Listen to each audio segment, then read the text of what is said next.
What's up, everybody? Welcome back to RaceTunes.com. Welcome back to another one of our previews. Let's go Cigar Mile for this one, coming up at Aqueduct on Saturday.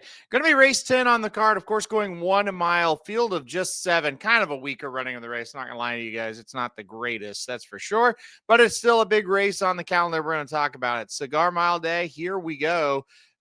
Geez, I should put some background on, right? What the heck? Why did I forget that? There it is. Okay, let's go on now to the race. All right, so like I said, field of 7. And like I said, it's not great. Let's go through them one by one. Number 1 is Doc Sullivan.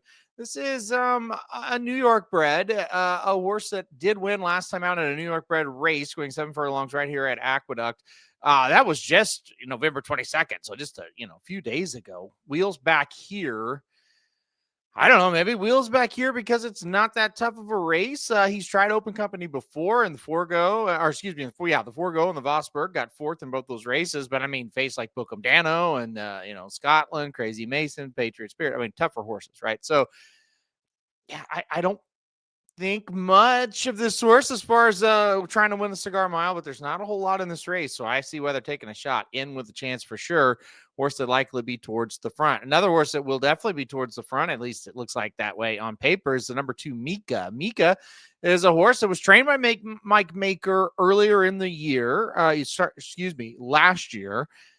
Got transferred over to Brittany Russell and was running at some of the bigger tracks before going to Laurel in Delaware and blowing them out. So basically was on the turf, not running very well at Keeneland and Churchill, goes to Delaware, wins an allowance by 9 1/4, then goes to Laurel and wins an allowance by 14 1/4. So kind of, woken up a little bit, so to speak. Now back with Mike Maker.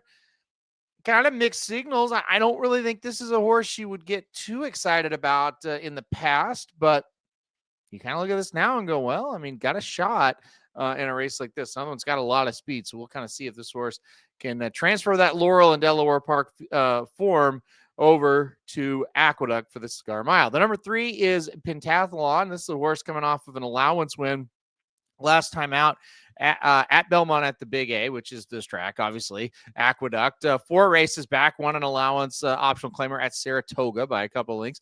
I don't think this horse is bad. I don't think this screams Met Mile type of horse. I will say that. This will be the first, Cigar Mile. Certainly not Met Mile, but not Cigar Mile either. First time this horse has been up against Stakes Company. So that's interesting as well. But 3 wins, 14 starts. Took a while to get the maiden broke. Did get the maiden broke at third asking last year. Just kind of been kicking the tires around the allowance ranks since. We'll see what happens. Another one that doesn't overwhelm you when you're kind of looking through the past performances. And you got to look back the past performances of the first 3. There's not a lot there that says this is a tough stakes race. Definitely, no doubt about it. All right, number 4 is Crazy Mason. You do kind of see some black type on this one's resume. Crazy Mason, a horse that's known for being a big closer, going 6 and 7 furlongs. Going to stretch out to the 1-turn mile today. I don't think that hurts this horse at all. We've seen the horse run well here. He won an allowance back in January right here at this track, going 6.5 furlongs by a half length.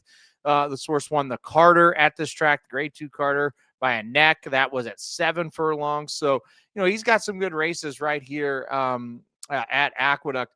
Since the win in the Carter, stepped up in competition, ran 3rd in the True North, beaten by Bookham Dano and Mulligan. Yeah, I mean, 2 horses that would be favored, honestly, if they were here.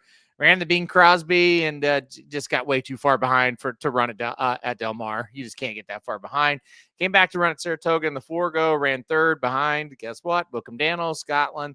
Horses are just better than him. And then last time out, beaten in the Vosburg, going 7 furlongs right here at this track by Patriot Spirit. He's going to drop way back. There seems to be a little bit of speed in the race. Is he just always going to be that horse that gets 2nd or 3rd in these races? That's the big question. Easiest field he's faced, though, for a while. So that is good news indeed. Let's go to the number 5, Brazenly. Another horse you just kind of look at and go, I don't know why he's in the Cigar Mile. 39 starts for the 7-year-old, 4 wins. Out of 39, that's not great. Not a lot of stakes, company being kept by this horse either. You have to go back a long ways to find a win. 0 for 13 in 2025, 1 for 13 in 2024. I don't know if it was on like the third race in this card and was allowance optional claimer, and he was like, 5-1. Maybe you'd take a look, but I don't think we're taking a look at it in this race, to be quite honest. The number 6, you can tell I really am just kind of just not excited about this race because it's just like, man, it's usually a really good one. Just not seeing it this year. All right, number 6. Let's get to 2 horses I do think are pretty good, actually. The number 6 is Phileas Fogg. This horse coming off of a second, only beaten 3/4 of a length in the Woodward last time out. Locked was able to beat him in that race. Locked would be he would be looking 1-9-ish in this race if he was here. I do kind of think that. 2 races back, third in the Jockey Club Gold Cup behind Antiquarian and Sierra Leone. In the Suburban, 3 races back, was able to get the job done and beat Antiquarian and Locked. Pimlico Special was second to Awesome Aaron, only beaten 3/4 of a length. I mean, you just look back. The Excelsior right here at Aqueduct was a 5 1/4 length victory. This horse, these races are better than anything we've talked about so far. Even Crazy Mason, I think's decent. These races are better from Phileas Fogg. He looks way better than the first 5 we've talked about. I really don't see any issue with him winning this race, except the 1, the 2, they do have early speed. But, Phileas Fogg's drawn outside of him. I don't really think he's headstrong to get the lead. And I say that because you look at the Jockey Club Gold Cup when a horse kind of went crazy out in front. Phileas Fogg just kind of set off of him. I do think, gate to wire is nice for him and he can do it. But, the Excelsior back in April, he sat way off a horse that was going too fast and was able to get the job done. I don't think he's really headstrong. I just think he's fast. So he comes in with a big shot. If they're going too fast up front, I think he can settle. No doubt about it.